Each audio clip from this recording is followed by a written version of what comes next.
ساتھ ہو جو جگہ بن جائے گی نا. ہاں ساتھ ساتھ ہو کے بیٹھو. شاباش. اور ہو جو ساتھ. چلے.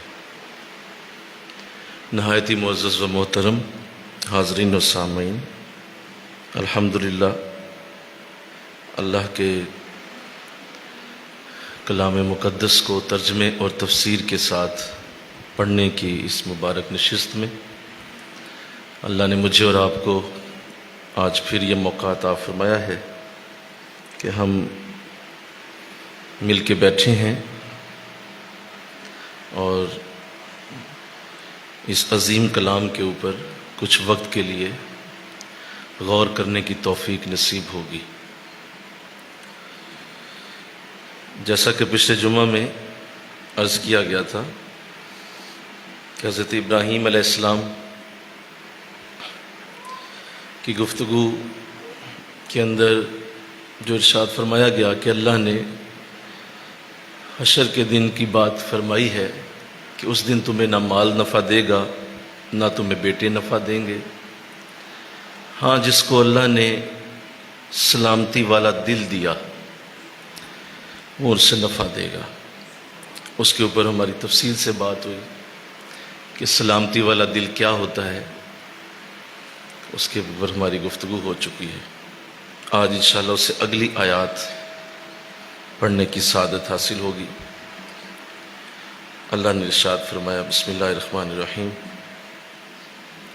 وَأُزْلِفَتِ الْجَنَّةُ لِلْمُتَّقِينَ وَبُرِّزَتِ الْجَحِيمُ لِلْغَاوِينَ وَقِيلَ لَهُمْ أَيْنَ مَا كُنْتُمْ تَعْبُدُونَ مِن دُونِ اللَّهِ هَلْ يَنْصُرُونَكُمْ أَوْ يَنْتَصِرُونَ فَكُبْكِبُوا فِيهَا هُمْ وَالْغَاوُونَ وَجُنُودُ إِبْلِيسَ أَجْمَعُونَ قالوا وهم فيها يختصمون تالله إن كنا لفي ضلال مبين إذ نسويكم برب العالمين وما أضلنا إلا المجرمون فما لنا من شافعين ولا صديق حميم فلو أن لنا قرة فنكون من المؤمنين إن في ذلك لآية وَمَا كَانَ أَكْثَرُهُم مُؤْمِنِينَ وَإِنَّ رَبَّكَ لَهُوَ الْعَزِيزُ الرَّحِيمُ.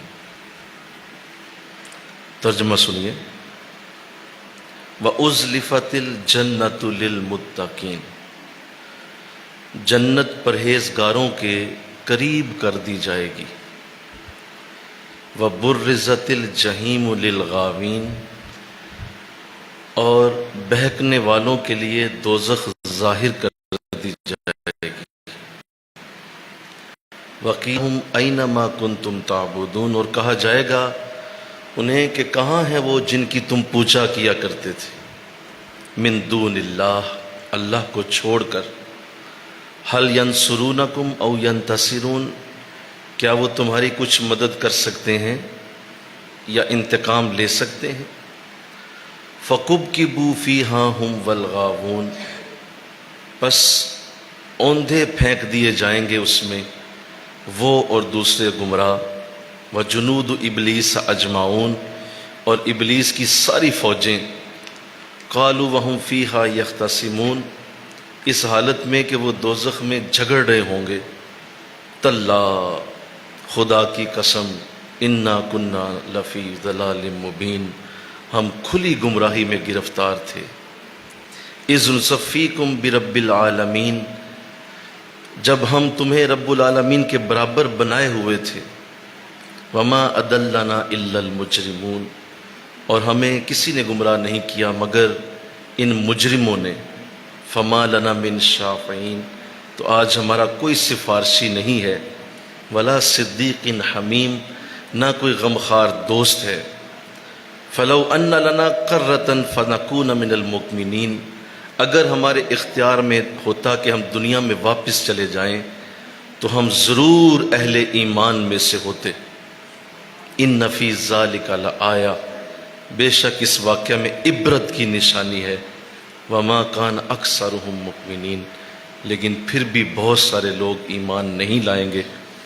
وان ربک لہو العزیز الرحیم، بے شک آپ کا رب بہت ہی بڑا غالب اور رحم کرنے والا ہے۔ مل کے کہو نا سبحان اللہ۔ آغاز کیا گیا وَأُزْلِفَتُ الْجَنَّةُ لِلْمُتَّقِينَ، جنت متقین کے قریب کر دی جائے گی۔ عام طور پہ یہ ہوتا ہے کہ جب کسی اچھی جگہ پہ کوئی جاتا ہے تو وہ خود چل کے جاتا ہے اور خود اس کو سفر کرنا پڑتا ہے اس اچھی جگہ پہ جانے کے لیے، کوئی بھی اچھی جگہ ہو۔ مثلا اگر کوئی یہاں سے مری جائے گا تو مری کی طرف اسے سفر کرنا ہوگا، اگر یہاں سے کوئی مدینہ شریف جائے گا تو مدینہ شریف اس کو یہاں سے سفر کر کے جانا ہوگا۔ لیکن کمال ہے یہ میرے رب کا کہ جنت کی طرف جانے کی زحمت نہیں دی جائے گی، جنت خود پرہیزگاروں کے قریب آ جائے گی، جنت قریب آئے گی اور کہا جائے گا آپ یہیں رکیں، جنت پاس آ جائے گی اور آپ نے صرف سواری میں بیٹھنا ہے اور اس سواری کو آپ کو جنت کے دروازے پہ اتار دیا جائے گا۔ تو کیا انعام ہے، بولو کتنا بڑا انعام ہے نیکوں کے لیے کہ انہیں چند قدم چلنے کی بھی زحمت نہیں دی جائے گی، جنت خود قریب آ جائے گی۔ وَبُرِّزَتِ الْجَحِيمُ لِلْغَاوِينَ، اور ظاہر کر دی جائے گی دوزخ بہکنے والوں کے لیے، دور سے نظر آئے گی، دوزخ دور ہوگی اور جو بہکنے والے ہیں گناہگار ہیں انہیں دور سے دوزخ کا نظارہ ہوگا۔ وَقِيلَ لَهُمْ أَيْنَ مَا كُنْتُمْ تَعْبُدُونَ، اللہ پوچھے گا کہ لاؤ آج وہ جن کی تم پوجا کیا کرتے تھے، آج وہ سارے پیش کرو میرے آگے جن کی تم پوجا کرتے، من دون اللہ، اللہ کے سوا۔ حل ینصرونکم او ینتصرون، کیا وہ آج تمہاری مدد کر سکتے ہیں؟ وہ بت، وہ لات، وہ عزا، وہ حبل، وہ جو دیوی دیوتا تم نے بنائے ہوئے تھے اپنے اور جن کو تم پوجتے تھے اور جن کو بڑی شوق سے تم عبادتیں ان کی کرتے تھے اور ان کے آگے ماتھے ٹیکتے تھے، آج لاؤ کہاں ہے تم وہ سارے جن کو تم پوجا کیا کرتے تھے۔ اللہ، مسئلہ یہ ہے کہ آج میں اور آپ یہ آیت سن رہے ہیں تو ہمیں شاید اس کی وہ فیلنگ نہیں آ سکتی، کیونکہ ہم جن گھروں میں، جن گلیوں میں، جن محلوں میں رہتے ہیں وہاں کوئی ایک بھی بت دیکھنے کو ہمیں نہیں ملا۔ بچپن سے لے کر آج تک ہم تو مسلمان گھروں میں پیدا ہوئے، مسلمان گھروں میں پلے بڑھے، مسلمان محلوں میں، گلیوں میں، علاقوں میں، شہروں میں گئے۔ آپ ذرا تھوڑا سا یہاں سے ذرا سفر کریں اور آپ یہ کالی صوبہ سے آگے جائیں جو سرحد ہے، اور وہ سرحد کراس کر کے آپ ذرا ہندوستان کی سرزمین پہ قدم رکھیں، تھوڑی دور جائیں گے تو آپ کو گھنٹیوں کی آوازیں آئیں گی۔ آپ حیران ہوں گے کہ یہ کس چیز کی آواز ہے۔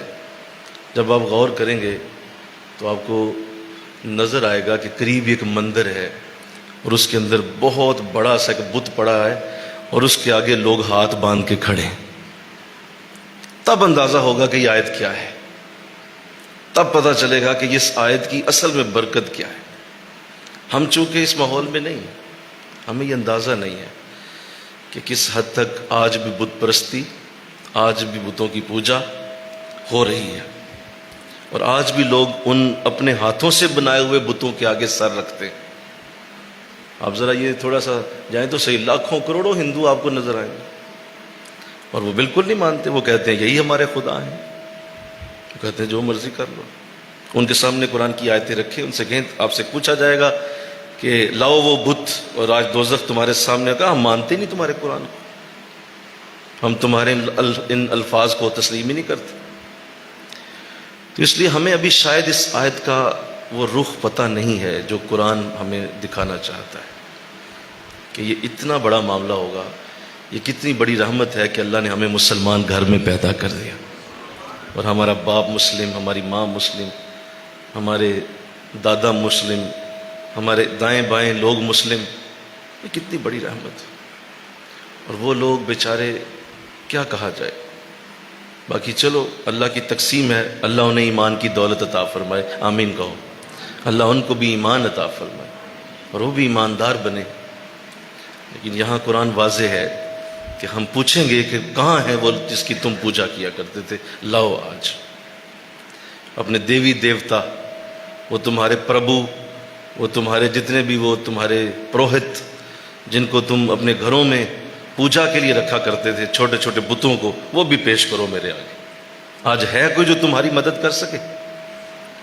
یہ کتنی عجیب بات ہے کہ ہمارا ایک اتنا سا بچہ، یہ ماشاءاللہ بچے بیٹھے ہیں 7 8 سال 10 سال کی عمر ہو، اس سے آپ یہ پوچھیں تو وہ یہ کہے کہ میرا خدا ایک ہے، اور وہاں ایک ہندو پی ایچ ڈی ڈاکٹر کہے کہ نہیں میرے خدا لاکھوں ہیں۔ وہ پی ایچ ڈی ڈاکٹر ہے، یونیورسٹیوں میں پڑھا ہے، لیکن جس پہ اللہ احسان کر دے اور اسے یہ سمجھ آ جائے کہ اس کا خدا ایک ہے، مل کے کہو نا سبحان اللہ، اسے یہ علم ہو جائے کہ اس کا خدا ایک ہے، اور وہ ڈاکٹر، وہ پڑھا لکھا شخص، وہ یہ جان نہ پائے اور وہ گائے کے پیشاب کو پاک سمجھ کے پینا شروع کر دے، بتاؤ اس سے بڑا بھی کیا انسان یہ سوچے؟ کبھی اس پہ بھی 2 نفر شکرانے کے پڑھا کرو، کبھی اس پہ بھی 2 نفر شکرانے کے پڑھ دو کہ مولا تو نے مسلمان گھر میں پیدا کر دیا۔ یہ کتنا بڑا اللہ کا احسان عظیم۔ تو فرمایا کہ تم یوں کر رہے ہو تو آج لاؤ میرے سامنے وہ سارے بت، بس اوندھے پھینک دیے جائیں گے اس میں اور وہ دوسرے گمراہ۔ اللہ فرما رہا ہے سب کو ہم الٹا منہ کر کے دوزخ میں پھینک دیں گے، اور ابلیس کی ساری فوجیں بھی پھینک دی جائیں گی۔ ابلیس اور اس کے جتنے بھی اس کے ساتھ شیطان ہوں گے وہ سارے دوزخ میں پھینک دیے جائیں گے۔ اور پھر کیا ہوگا؟ اللہ آگے خبر دے رہا ہے حشر کی، جہنم کے اندر ایک منظر ہے، اس کو قرآن یہاں لکھ رہا ہے۔ جہنم کے اندر ہو رہا ہے کیا؟ اس حال میں کہ وہ دوزخ میں جھگڑ رہے ہوں گے، آپس میں لڑائی جاری ہوگی۔ کیا؟ خدا کی قسم ہم کھلی گمراہی میں گرفتار تھے، ہمیں آج نظر آ گیا، ہم مان گئے، ہم گمراہ تھے، ہم صحیح راستے پہ نہیں تھے، یہ دوزخ میں گر گئے۔ اب صحیح راستہ آج پتہ چلا، صحیح راستہ کیا ہے۔ جب تمہیں رب العالمین کے برابر بنائے ہوئے تھے، شیطان کو کہتے ہیں اور اپنے بتوں کو کہیں گے کہ بدبختو تجھے ہم رب کے برابر سمجھتے تھے، ہم تجھے سمجھتے تھے کہ تو بارش کا خدا ہے، تو اولاد کا خدا ہے، تو رزق کا خدا ہے، اور تو ہماری جو ہے وہ خوشیوں کا مالک ہے، ہم تجھے سمجھتے رہے۔ اپنے بت کو گالیاں دے رہے ہوں گے اور کہا کہ ہمیں گمراہ نہیں کیا مگر ان مجرموں نے۔ کہا یہ جو تمہارے پنڈت تھے نا تمہارے ساتھ، یہ جو پنڈت تھے مندروں کے، انہوں نے ہمیں گمراہ کر دیا، یہ کہتے تھے یہ ہمارا خدا ہے، یہ ہمارا رب ہے، لہٰذا ہم ان کی بات مان گئے اور ان کی بات مان کے تمہارے آگے سجدے شروع کر دیے۔ تو اللہ وہ منظر جہنم کا تمہارے سامنے پیش کر، قرآن بیان کر رہا ہے کہ جہنم میں یہ منظر ہوگا، یہ سین ہوگا، اور کہا جائے گا پھر وہ کیا کہیں گے؟ فما لنا من شافعین، آج ہمارے پاس کوئی ہمارا سفارشی نہیں ہے، کیونکہ ابھی حشر میں انہوں نے ایک منظر دیکھا ہے، وہاں ایمان والوں کی سفارش ہو رہی تھی۔ نہیں چھوٹی سبحان اللہ، مل کے بولو نا، ایمان والوں کی سفارش ہوتے دیکھا ہے انہوں نے دیکھا ہے کہ ولیوں نے سفارش کی ہے، شہیدوں نے کی ہے، دوست آ گئے ہیں، ولی آ گئے ہیں، پیر صاحب آ گئے ہیں، حضرت صاحب آ گئے ہیں، اور انہوں نے بچا لیا ہے۔ وہ سفارشیں دیکھ کے آئے ہیں، تو چونکہ دیکھ کے آئے ہیں تو اب کہہ رہے ہیں آج ہمارا کوئی سفارشی نہیں، ہمیں تو کوئی آج پوچھتا ہی نہیں۔ اس کا مطلب وہاں سفارش ہوگی اور وہاں سفارشی ہوں گے، اور وہ تمہارے غمخوار دوست ہوں گے۔ اسی لیے بزرگوں نے فرمایا، اور حضرت حسن بصری رضی اللہ تعالیٰ عنہ کا ارشاد گرامی ہے، آپ فرماتے ہیں نیک لوگوں کو کثرت سے دوست بنایا کرو، کیونکہ قیامت کے دن انہیں تمہاری شفاعت کا اذن دیا جائے گا۔ کثرت سے اپنی دوستی میں بولو نا، نیکوں کو شامل کرو، یہ بھی نیک ہے اس کے ساتھ بھی سلام دعا بڑھا لو، وہ بھی نیک ہے سلام دعا بڑھا لو، وہ بھی نیک آدمی ہے ذرا الیک سلیک ہو جائے، یہ بھی نیک ہے الیک سلیک ہو جائے، سلام دعا جناب مجھے جانتے رہیے گا، میرا نام ذرا ذہن میں رکھیے، کیونکہ یہ لوگ تمہیں حشر کے دن بچا لیں گے، یہ سفارشی بنیں گے تمہارے۔ اور جتنے بدبخت دوست ہیں، جتنے بدبخت یار ہیں، جو سگٹیے ہیں، چرسیے ہیں، پنگیے ہیں، جو بدبخت ہیں، بے نماز ہیں، چرسیے ہیں، شرابیے ہیں، ان سے دور ہو جاؤ، کیونکہ یہ تمہیں بھی لپیٹ کے دوزخ میں اپنے ساتھ لے جائیں گے، یہ تمہیں بھی اپنے ساتھ گھسیٹ لیں گے، کیونکہ ان کی یاری تمہارے ساتھ ہے۔ تو کہا ولا صدیق حمیم، کوئی ہمارا آج غمخوار دوست بھی نہیں ہے اور نہ کوئی سفارشی ہے۔ اور آگے دیکھیے کیا لفظ ہیں کہ اگر ہمارے اختیار میں ہوتا تو دنیا میں واپس چلے جاتے اور وہاں جا کے اہل ایمان میں سے ہو جاتے۔ دیکھیے یہ لفظ ان کے ہیں جو دوزخ میں چیخ رہے ہیں، آج ہم اہل ایمان ہیں، اس پہ ذرا الحمدللہ تو بولو۔ آج ہم اہل ایمان ہیں، ہمیں اس پہ شکر ادا کرنا چاہیے کہ وہ کہہ رہے ہیں کہ کاش ہم واپس جا کے اہل ایمان ہو جاتے، ہمیں اگر واپس جانے کا موقع ملے یہاں سے تو ہم اہل ایمان ہو، لیکن واپسی کا کوئی راستہ بولو نہیں، ہو کوئی واپسی کا راستہ نہیں۔ تو یہ دوزخ کا ایک منظر ہے جو قرآن نے بنایا ہے، قرآن نے اسے پیش کیا ہمارے آگے کہ یہ وہاں ہوگا، اور اس طرح کی گفتگو ہونے والی ہے۔ تم آج ہی مجھ سے سن لو، اے نبی تم اپنی امت کو بتا دو، مل کے کہو سبحان اللہ، تم اپنی امت کو بتا دو کہ یہ منظر وہاں ہو۔ لہٰذا اپنی دوستیوں کو بہتر کریں، اچھے دوست بنائیں، اپنی دوستیوں میں بہترین چیزیں لائیں۔ وہ چاہے تمہارا دوست موبائل ہے، وہ ٹی وی ہے، وہ تمہارے دائیں بائیں اٹھنے بیٹھنے والے لوگ ہیں جن کے ساتھ تمہارا دل لگتا ہے، وہ کیسے لوگ، بس یہ دیکھ لو ان کے ساتھ تمہاری جو محبت ہے وہ کیسے لوگوں کے ساتھ، کیا وہ واقعی اس قابل ہیں کہ وہ کل حشر کے دن کام آئیں گے؟ کیا اس قابل ہیں کہ یہ بندہ میرے ساتھ وہاں پہ مسئلہ اگر مجھے ہو گیا تو یہ کہ میرا ساتھ دے سکتا ہے؟ تو پھر تو ضرور بناؤ، ورنہ اپنا وقت ضائع نہ کرو، اپنی اس قیمتی زندگی کے ایام کو لچھن بازیوں میں ضائع نہ کرو، اور اس کو فضول قسم کی گفتگو میں اور فضول قسم کی ایکٹیویٹیز کے اندر نہ ضائع کرو، کوئی فائدہ نہیں۔ تو اللہ اسے محفوظ رکھے۔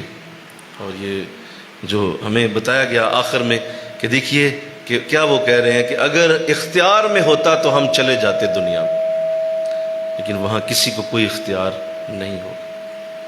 اور آگے فرمایا ان فی ذالک لآیہ، اس میں بڑی عبرت کی نشانی ہے، اور ان میں سے اکثر لوگ پھر بھی ایمان نہیں لائیں گے۔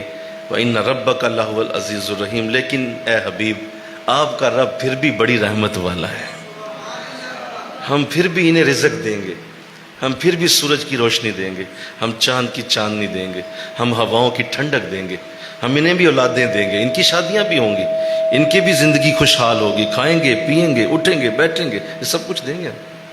ہماری رحمت کو کوئی چیلنج نہ کرے، ہماری رحمت وہیں رہے گی۔ اللہ تو اللہ سمجھنے کی توفیق عطا فرمائے۔ حضرت نوح علیہ السلام کا قصہ یہاں سے شروع ہوتا ہے، آگے ارشاد فرمایا کذبت قوم نوح المرسلین اذ قال لهم اخوهم نوح الا تتقون انی لکم رسول امین فاتقوا اللہ واطیعون وما اسألکم علیہ من اجر ان اجری الا علی رب العالمین فاتقوا اللہ واطیعون قالوا انؤمن لک واتبعک الارذلون قال وما علمی بما كانوا يعملون۔ حضرت نوح علیہ السلام اللہ کے بڑے برگزیدہ نبیوں میں سے ہیں، اور یہ جو قصہ آپ کا شروع ہونے لگا ہے میں اس پہ بھی توجہ چاہتا ہوں، کیونکہ یہ قصہ بہت ساری خوبصورت باتوں کے ساتھ مزین ہے۔ حضرت آدم علیہ السلام کے بعد جو پہلا رسول دنیا میں آیا وہ حضرت نوح علیہ السلام ہے، مل کے کہو سبحان اللہ۔ آدم علیہ السلام کے بعد آپ کا نمبر ہے، یہ دوسرے نمبر پہ آئے، اور اس سے پہلے دنیا گناہوں میں مبتلا نہیں تھی۔ آپ کی اولاد حضرت آدم علیہ السلام کی اولاد نے دنیا کے اندر جب بہت زیادہ وہ ان کی آبادی بڑھ گئی تو پھر ظاہر ہے لوگوں کے اندر گناہ شروع ہوئے، اور لوگوں نے برائی کی طرف قدم بڑھانے شروع کر دیے، اور بت پرستی کا آغاز ہوا۔ یہ پہلے رسول ہیں جنہوں نے دنیا میں آ کے بت پرستی کے خلاف اللہ کا علم بلند فرمایا، لہذا یہ بڑی برگزیدہ ہستی ہیں، اللہ کو بڑا پیار ہے حضرت نوح علیہ السلام سے۔ تقریباً 950 سال انہوں نے عمر پائی، 950 سال، جو کہ ایک بڑی عمر اور ایک طویل عرصہ تبلیغ میں آپ کا گزرا ہے. لیکن اس پہ اللہ کی مرضی کہہ لیں، تقریباً 80 لوگ ایمان لائے. صرف اتنے لمبے عرصے کی تبلیغ کے بعد 80 لوگوں نے ایمان کو قبول کیا. اللہ کو بڑا پیار ہے آپ سے. اور قرآن میں ایک آیت ہے، وہ آیت آپ بھی یاد کر لیں، اور اس آیت کی بڑی برکت ہے، کبھی انشاءاللہ وقت ملا تو اس پہ الگ سے بات عرض کی جائے گی. سلام علی نوح فی العالمین، نوح پہ سلام ہو سارے عالمین کے اندر. بڑی پیاری آیت ہے، مجھے اس آیت سے بڑی محبت ہے. میں اکثر یہ آیت اپنے لیے پڑھتا رہتا ہوں کہ اللہ کو کتنا پیار ہے. سلام علی نوح فی العالمین، جتنے عالم میں نے پیدا کیے ان میں سب سے زیادہ مجھے نوح پہ سلام بھیج دیے. بڑا پیار ہے. تو حضرت نوح علیہ السلام کا بھی واقعہ اس میں پیش کیا گیا، اور آپ نے بھی گفتگو کچھ اسی طرح شروع کی ہے. فرمایا جھٹلایا قوم نوح نے اللہ کے رسولوں کو جب ان کے بھائی نوح نے کہا کہ تم ڈرتے نہیں ہو، بے شک میں تمہارے لیے رسول امین ہوں، بس اللہ سے ڈرو اور میری فرما برداری کرو. تو آپ نے بھی پیغام دیا اور گناہوں سے روکا، جو ہر نبی کی تلقین ہے. اور یہاں سے نبیوں کی تلقین کا آغاز ہوا. حضرت آدم علیہ السلام نے تبلیغ نہیں فرمائی، تبلیغ کا آغاز کرنے والے حضرت نوح علیہ السلام، مبلغ، پہلے مبلغ اس کائنات میں. بولیے حضور حضرت نوح علیہ السلام پہلے مبلغ ہیں. لہذا پہلی تبلیغ آپ نے فرمائی ہے، اور فرمایا اللہ سے ڈرو میری فرما برداری کرو. اور کیا تم ڈرتے نہیں ہو اللہ سے، یہ بت پرستی کرتے ہو؟ اور فرمایا میں تجھ سے کچھ بھی اس تبلیغ کے لیے اجرت طلب نہیں کرتا، میرا اجر تو رب العالمین کے ذمہ ہے. تبلیغ کرنے والوں کے لیے اس جملے کو بار بار سننا بڑا ضروری ہے کہ وہ اپنا اجر صرف اللہ سے لیں گے، انہیں کسی اجرت کی طلب نہیں کرنی چاہیے. لہذا یہ ممبر و محراب سے جتنی بھی تعلیم دی جاتی ہے اور جتنے بھی یہ جمعے پڑھائے جاتے ہیں، اس پہ علماء نے بس تصریح لکھا کہ ٹھیک ہے آپ خدمت کر دیں کسی عالم کی، لیکن اللہ کی طرف سے یہ منع ہے. اس کے ہر نبی نے یہ بات کی ہے کہ میں بغیر اجرت کے تبلیغ کروں گا، مجھے کوئی اجرت نہیں چاہیے، کوئی سیلری نہیں چاہیے، کوئی اس کے عوض مجھے تنہا کی ضرورت نہیں ہے، اور میں اس تنہا کو لے کے تمہیں نیکی کی بات سناؤں، یہ میرا کام نہیں ہے. لیکن افسوس، صد افسوس، آج جو آپ دین کی حالت دیکھتے ہیں اس کے پیچھے اس پہلے اصول کے ساتھ غداری ہے. اس پہلے اصول کے ساتھ کہ جو یہاں سے جو تعلیم دی جاتی ہے اس کے پیچھے سیلری ہے، اس کے پیچھے تنہا ہے، اور اسے ڈر لگا ہوا ہے کہ اگر میں نے کوئی اچھی بات زیادہ اچھی نہ کر دی تو مسجد کے جو صدر صاحب ہیں انہیں برا نہ لگ جائے. لہذا وہ مجھے کہیں گے کہ جناب آپ نے یہ کیا بات کر دی ہے، دیکھیں یہ تو پسند تو نہیں نہ آئی. پھر نمازی تو پھر کہیں گے کہ جی آپ یہ کیا بات کر رہے ہیں.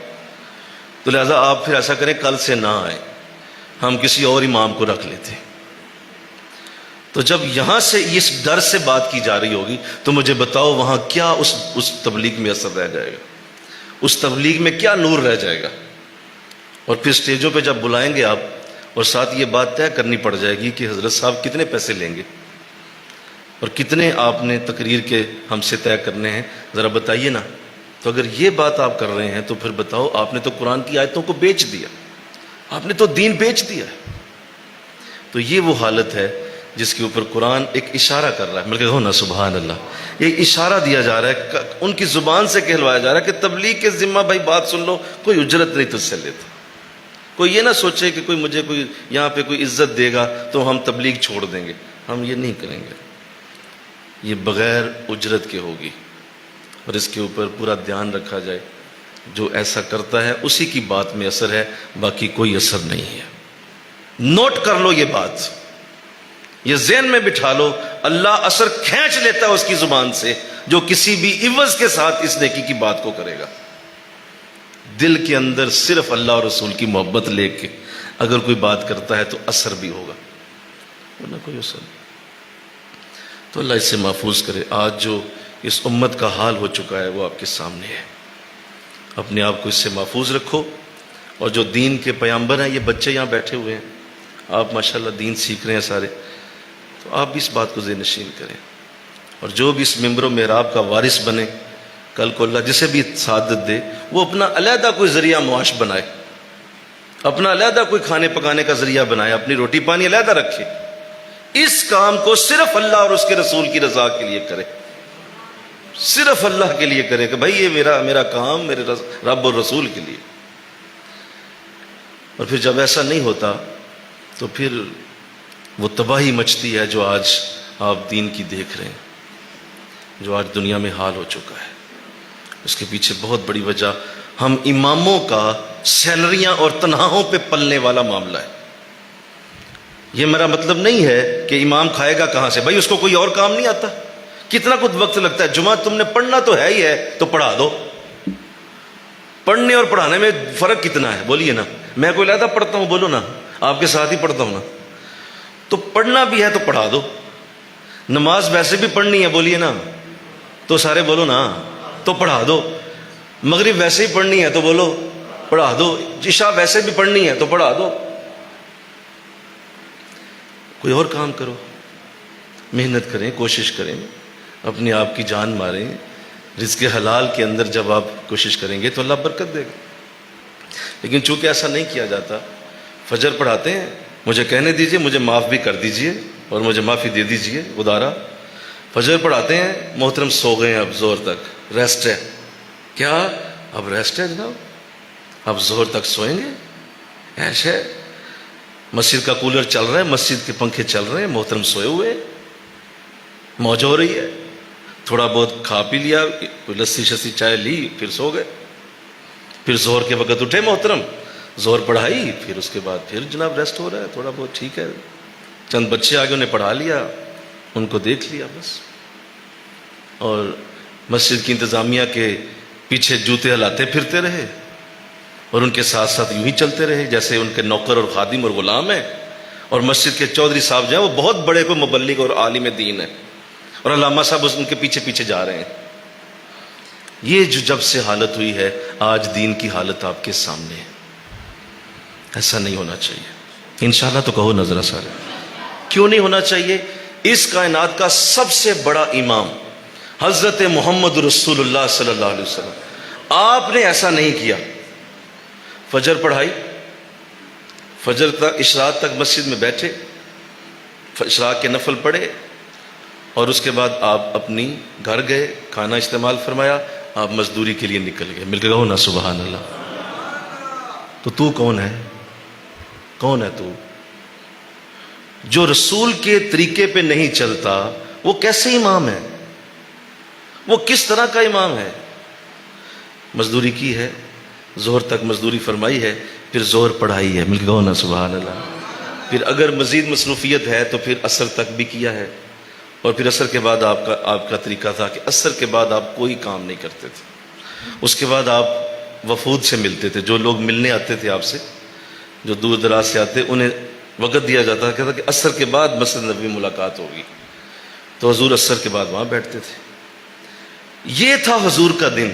آپ جو سارا دن چارپائی توڑتے ہیں، آپ کی تقریروں میں اثر کہاں آئے گا؟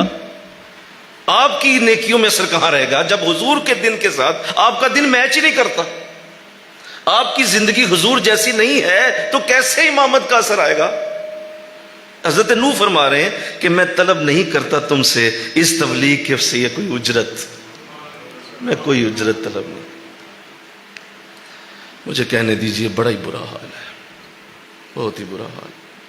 اور ان اماموں نے، اسی لیے علامہ اقبال نے کہا امامت کیا ہے، امامت کی حقیقت کیا ہے، یہ بیچارے کیا جانے دو رکعت کے امام۔ امامت کسے کہتے ہیں؟ امامت کی حقیقت کیسے تمہیں بتائیں؟ اس مصلی کی کیا عزت ہے؟ امام صاحب کی چونکہ اپنی حالت ایسے ہے تو پھر مقتدی بھی کس طرح کے ہوتے ہیں؟ جی 5 منٹ لیٹ آئے ہیں، یہ لیٹ کیوں آتے ہیں جی؟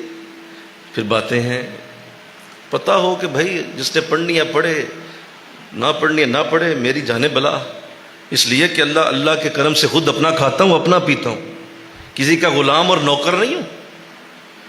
تو جب تک یہ رویہ نہیں ہوگا دین نہیں پھیلے گا. اس کے بعد جتنے بھی امام آئے ہیں مسجد نبوی کے امام، وہ سب اپنا رزق حلال علیحدہ کمایا کرتے تھے. حضرت عمر رضی اللہ تعالیٰ عنہ محنت فرماتے، حضرت علی محنت فرماتے، حضرت ابوبکر کا اپنا بزنس تھا. یہ کیا ہے؟ تو اللہ اس سے معاف فرمائے، آمین کہو. فاتقوا اللہ، اللہ سے ڈرو، واطیعون، اور میری پیروی کرو. قالوا انؤمن لک واتبعک الارذلون. توجہ رکھیے گا، انہوں نے اب جواب دیا ساری ان باتوں کا.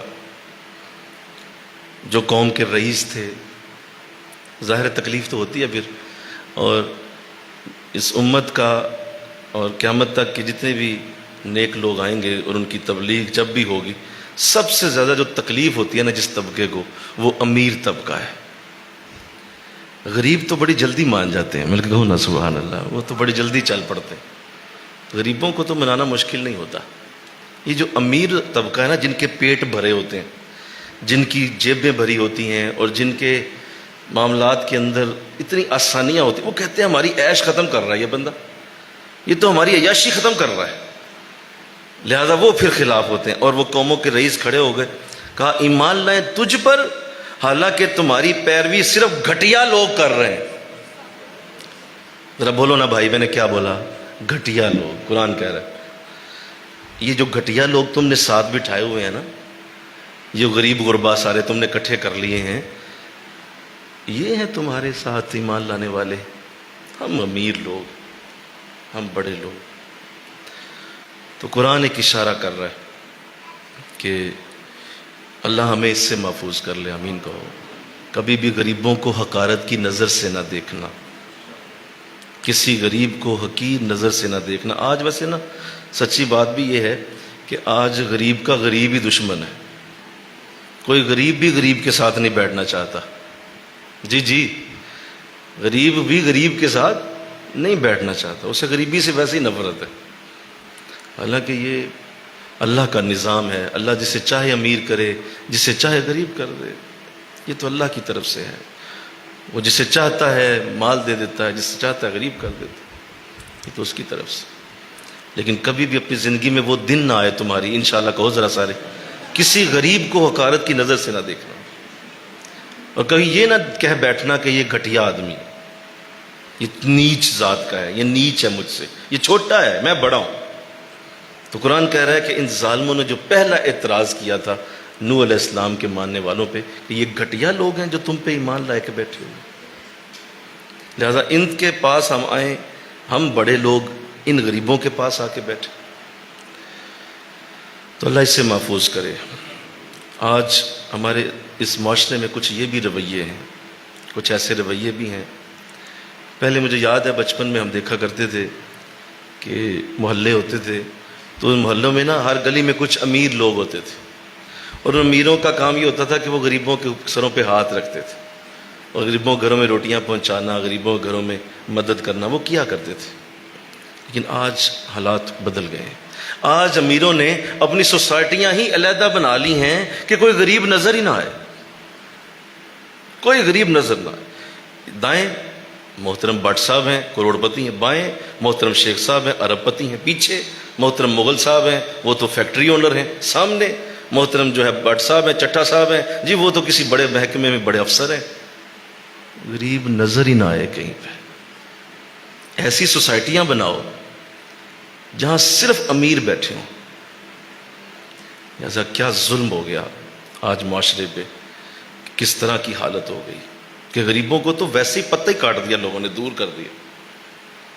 حالانکہ یہ ایک اللہ کے ہاں عزت کی چیز ہے، اور جسے اللہ غریب رکھے اور دنیا کے مال و دولت سے محروم کرے، اور تم اس کو یہ خیال کر کے اس کو چھوڑ دو کہ یہ غریب آدمی ہے تم اسے چھوڑ دیتا ہوں، اللہ اسے نہیں چھوڑتا.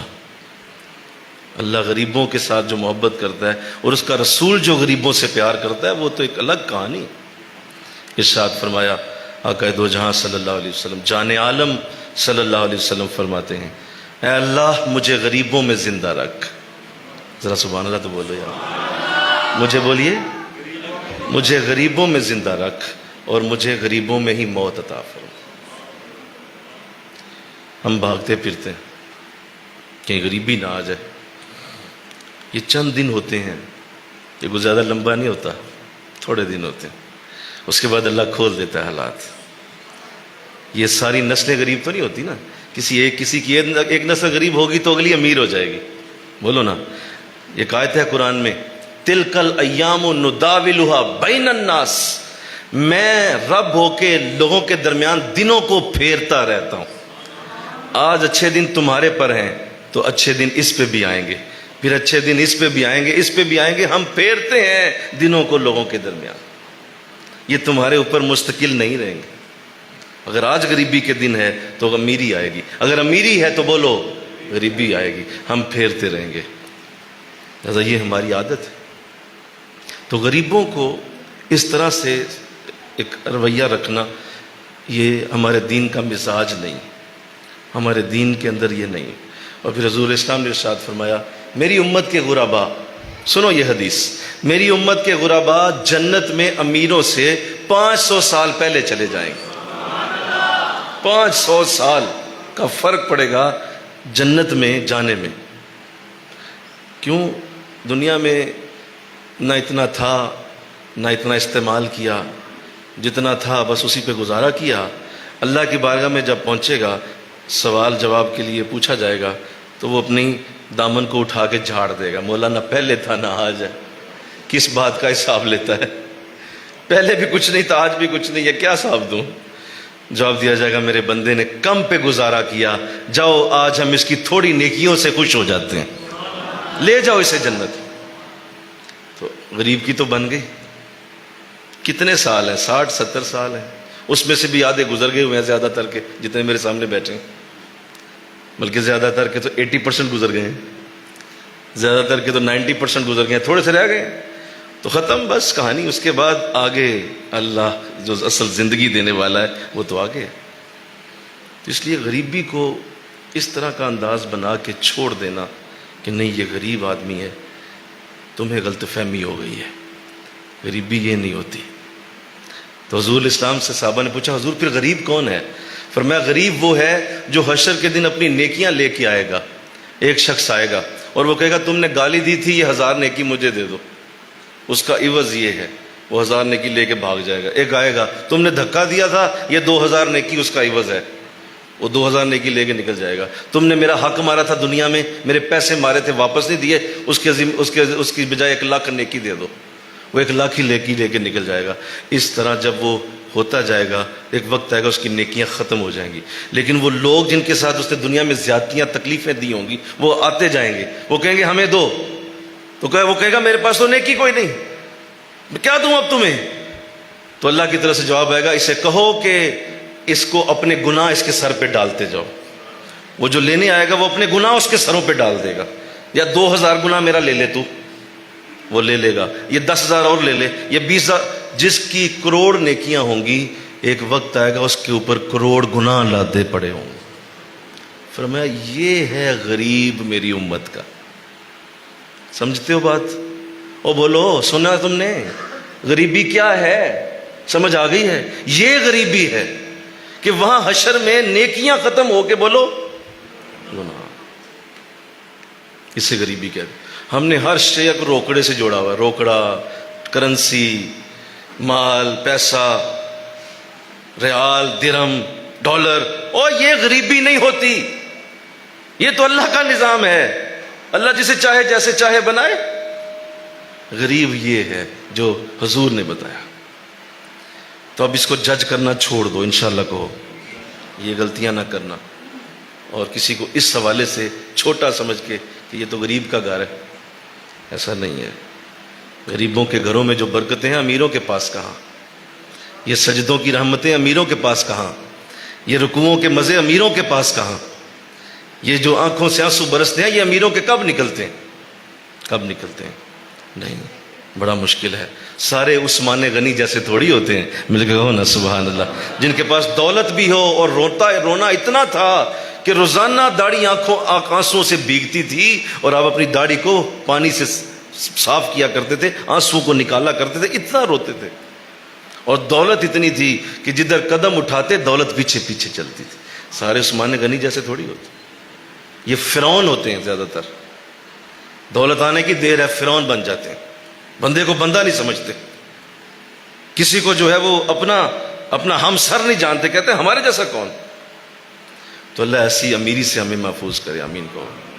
ایسی دولت نہیں مانگنی اللہ سے، اپنے عقیدے کو بہتر رکھو، اپنے آپ کو مینٹین کرو اپنے ذہن کو، اس طرح کی دولت نہ مانگیے. اور وہ حضور کے صحابی کا واقعہ یاد کیجئے جو اس قدر غریب تھے کہ گھر میں کھانے کو نہ تھا. حضرت ثعلبہ اس قدر غریب تھے، گھر میں کھانے کو نہ تھا، تو حضور کے پاس آئے، کہا حضور بڑی غریبی ہے، دعا کریں اللہ مال دے دے. فرمایا ثعلبہ یہ دن اچھے ہیں تمہارے، سارا دن مسجد نبوی میں بیٹھے رہتے ہو، روزانہ مجھ سے ملتے ہو، ملاقات ہوتی ہے، یہ دن اچھے ہیں. بلکہ آپ کا نام تھا حمامت المسجد، مسجد کی کبوتری. صحابہ کیا کہا کرتے تھے؟ حمامت المسجد، مسجد کی کبوتری، جب دیکھو مسجد، جب دیکھو مسجد. کہا ثعلبہ یہ ٹھیک ہے؟ فرمایا نہیں حضور مال چاہیے. فرمایا دیکھ لو.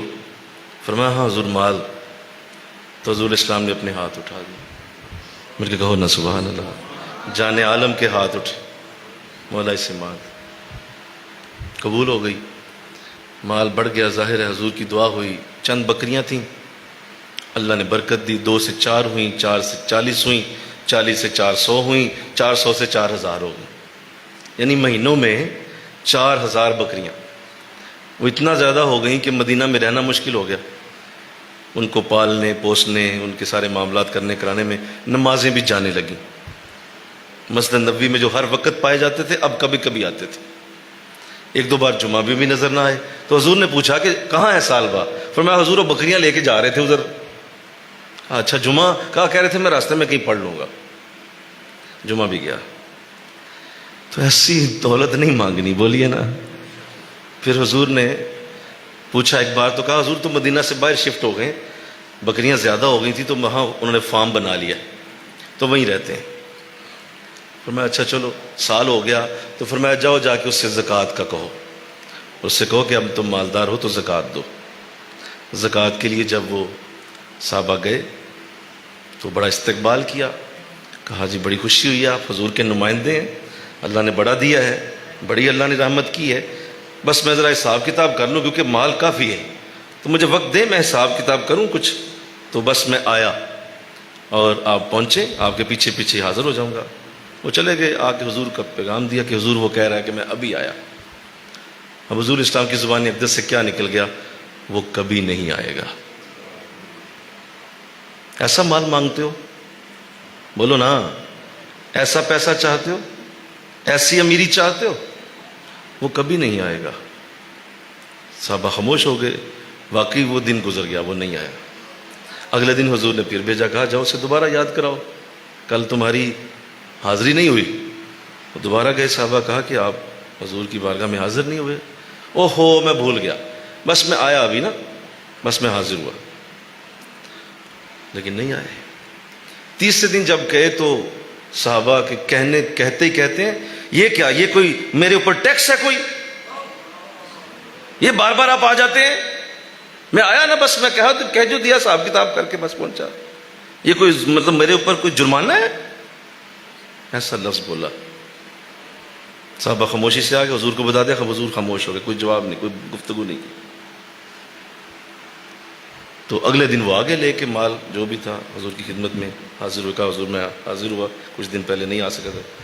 آپ نے فرمایا اس سے کہو یہ مال اٹھائے اور محمد اس کا مال قبول نہیں کرے گا، اس کی زکوٰۃ قبول محمد نہیں کرے گا.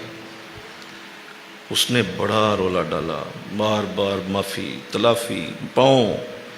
آپ نے فرمایا اس کو لے جاؤ اور اس سے کہو کہ میں تمہارا مال قبول. صاحب نے کہا دیکھو ابھی فی الحال معاملہ خراب ہے، اٹھو بعد میں دیکھتے ہیں. خیر اس کو باہر لے گئے. معاملہ آگے چلا گیا، وقت گزرتا رہا، یہاں تک کہ حضور کا وصال ہو گیا. حضرت ابوبکر رضی اللہ عنہ آپ خلافت پہ آئے تو وہ وہی مال لے کر حضرت ابوبکر کے پاس آئے. کہا یہ قبول فرمائیے، پچھلے سال کا بھی، اس سال کا بھی، یہ زکوٰۃ قبول کیجیے۔ آپ کے چہرہ انور پہ جلال کے آثار نمودار ہو۔ ارشاد فرمایا کہ جس کی زکوٰۃ میرے نبی نے قبول نہیں کی، میں ابو بکر کیسے قبول کر سکتا ہوں؟ سوال ہی پیدا نہیں ہوتا، اٹھاؤ اور لے جاؤ اسے۔ حضرت عمر کے دور تک وہ زندہ رہے، لیکن کبھی بھی حضور کی وہ کہی ہوئی بات پھر اس کے بعد وہ زکوٰۃ قبول نہیں ہوئی۔ حضرت عمر کے دور میں بھی آئے لیکن آپ نے بھی قبول نہ کیا، تو اس کے بعد ان کا وصال ہو گیا۔ تو ایسی دولت نہیں مانگنی جو غریبوں کو گھٹیا سمجھنے پہ مجبور کر دے، انشاءاللہ کہو ایسا نہیں کرنا۔ کیا کہہ رہے ہیں کہ ان لوگوں کے ساتھ تم بیٹھتے ہو جو گھٹیا لوگ ہیں، ان لوگوں کے نبی کے ساتھ بیٹھنے والوں کو گھٹیا کہہ رہے ہیں، کیوں؟ اپنی دولت کے بل بوتے پر۔ نبی کے ساتھ جو بیٹھا ہوا ہے، سوچو وہ کتنا خوش نصیب ہے جو نبی کے قدموں میں بیٹھا ہو، وہ کتنی بڑی برکت رکھتا ہے کہ اس کو رسول کے پاس بیٹھنا نصیب ہو رہا ہے، اور وہ اس کو کہہ رہے ہیں کہ یہ گھٹیا لوگ۔ لہذا غریبی ایسی نہیں ہوتی۔ اس کائنات میں ہر نیکی کو سب سے پہلے جس نے قبول کیا ہے وہ غریبی ہوتے ہیں۔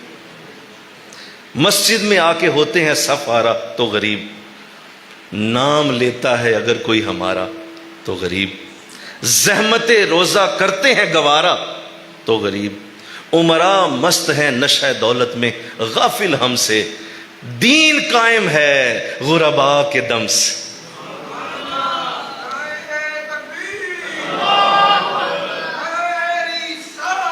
یہ غریب ہی ہوتے ہیں جو مسجد کی صفیں آ کے آباد کرتے ہیں، بلکہ کہو نا سبحان اللہ ہے، مسجد کی صفیں آباد ہوتی ہیں ان کی وجہ سے۔ یہ غریبوں کے بچے ہوتے ہیں۔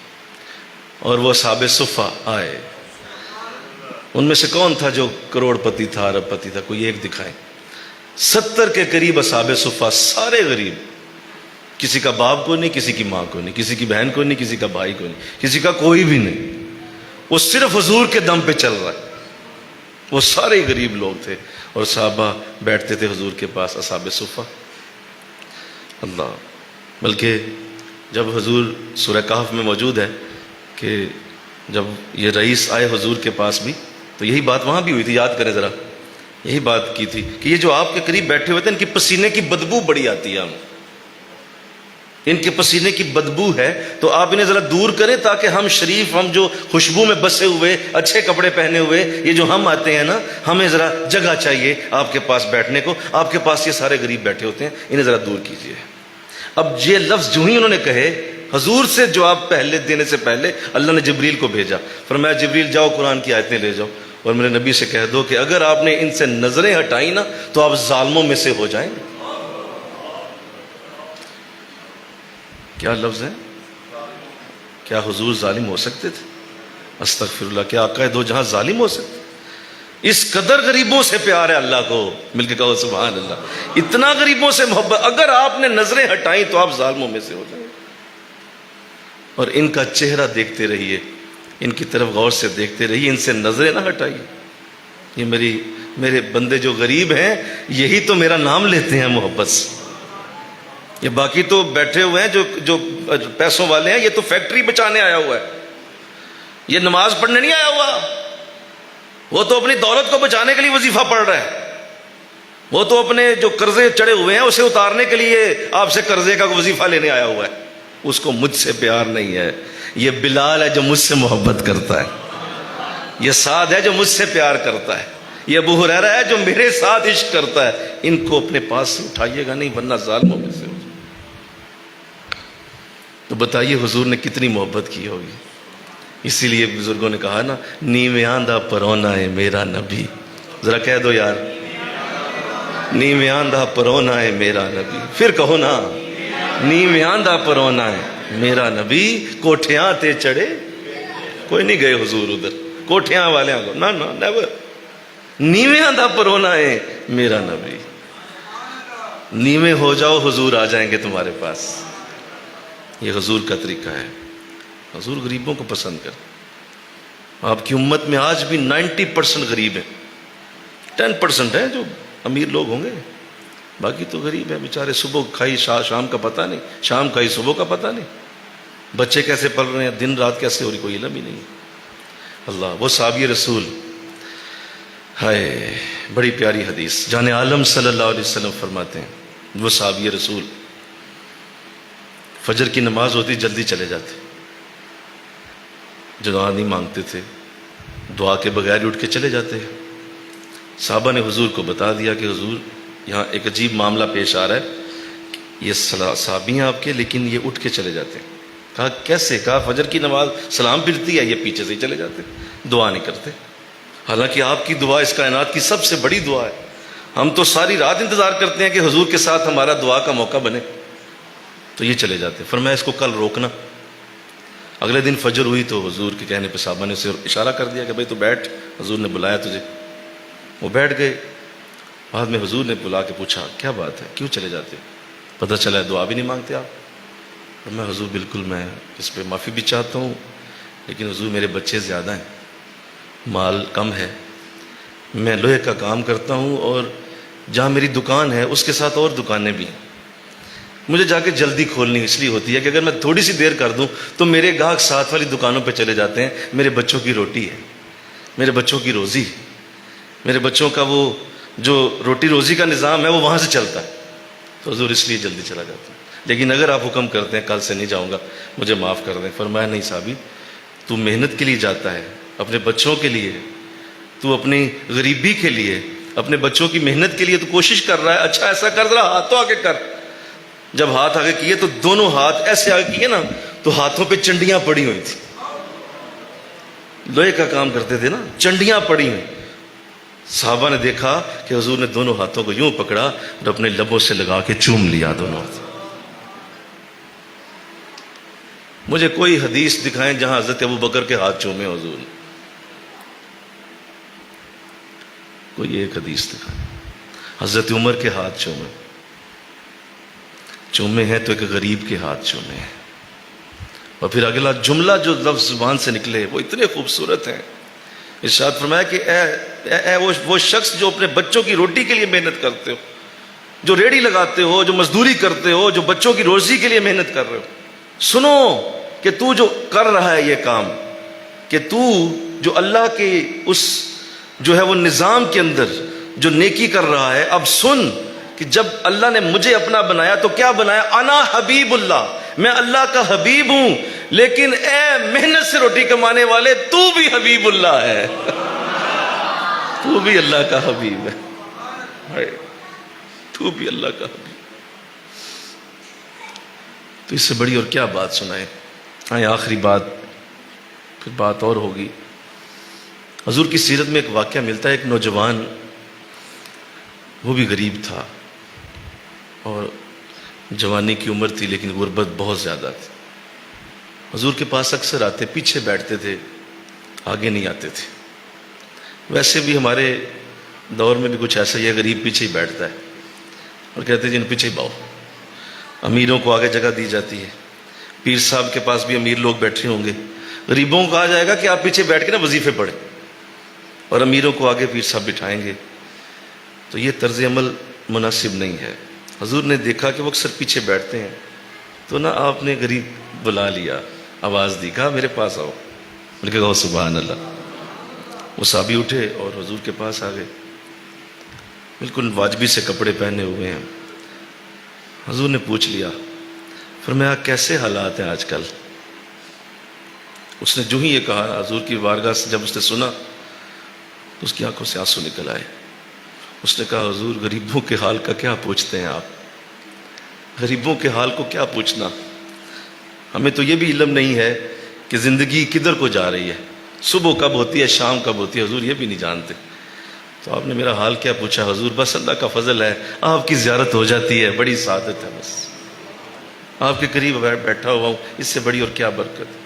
ابھی یہ باتیں ہو ہی رہی تھیں کہ حضرت جبریل علیہ السلام تشریف لے آئے۔ حضور کی بارگاہ میں عرض کیا کہ آپ ابھی سے جو حال وال پوچھ رہے ہیں، آپ اس سے جو اپنی خیریت پوچھ رہے ہیں اس غریب سے، کل ظہر کے وقت اس کا انتقال ہونا ہے، کل یہ فوت ہو جائے گا۔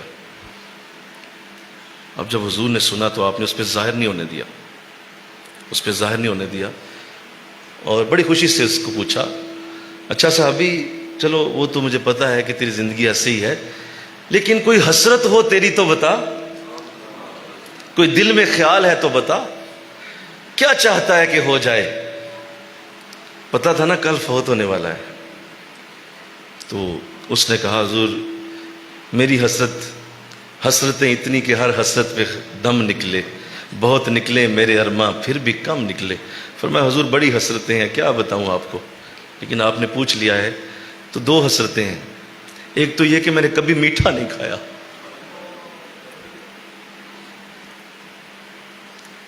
آج تک وہ دن نہیں آیا کہ میں نے میٹھا کھایا. زندگی نے کبھی اتنی مہلت ہی نہیں دی، اور کبھی ایسا اتنا مال ہی نہیں اکٹھا ہوا کہ میں کھا سکوں. اور دوسرا حسرت ہے کہ اللہ مجھے کوئی نیک بیوی دے دے، غریبوں کو رشتہ ہی نہیں دیتا، نیک بیوی مل جائے. حضور اسلام نے فوراً آواز دی، فرمایا بلاؤ عثمان غنی کو. عثمان غنی کو بلایا گیا رضی اللہ تعالیٰ، تشریف لائے. فرمایا ابو بکر کو بھی بلاؤ. حضرت ابو بکر بھی آیا. فرمایا علی کو بھی بلا لو. چند صحابہ اور کو بلایا. فرمایا آج ہی اس نوجوان کی شادی کا انتظام کرو.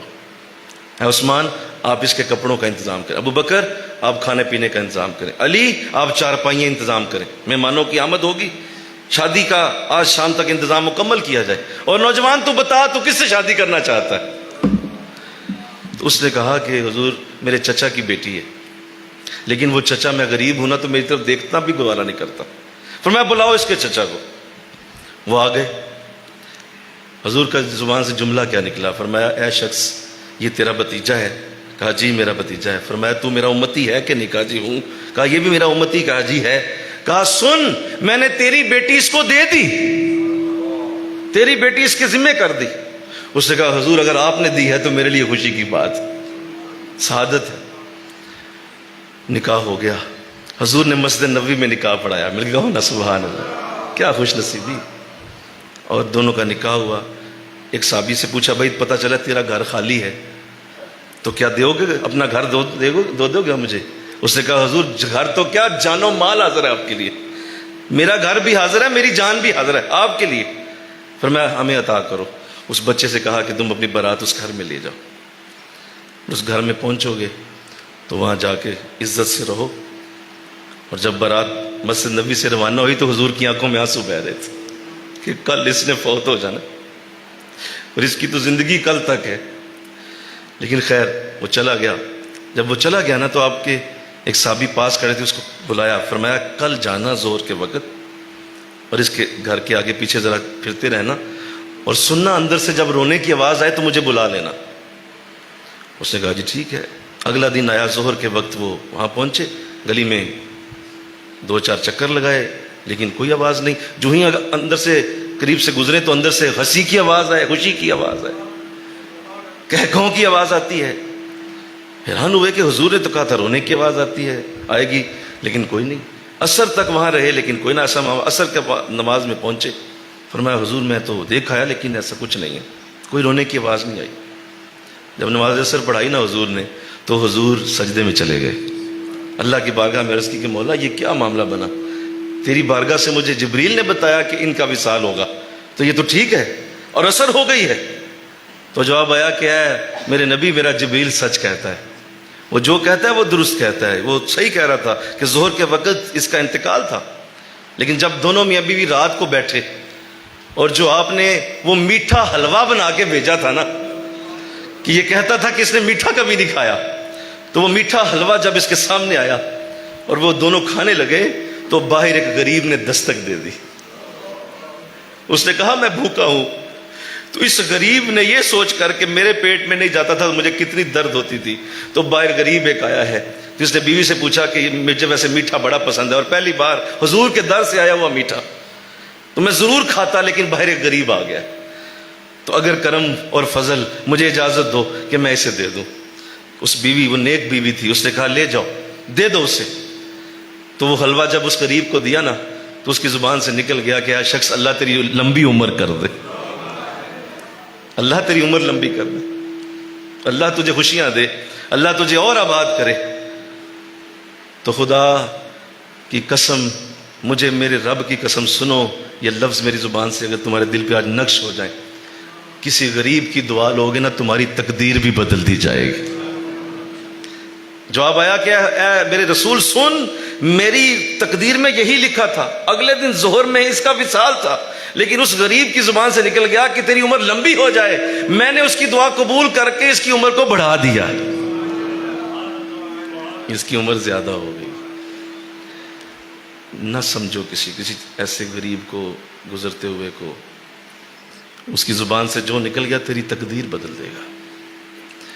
تو اللہ مجھے آپ کو توفیق دے دے، اور ہم اس حالت کو جو قرآن بیان کر رہا ہے کہ ان گھٹیا لوگوں کا ذکر کیا جا رہا، کہا گھٹیا ہیں جو تمہارے پاس بیٹھے، استغفر اللہ۔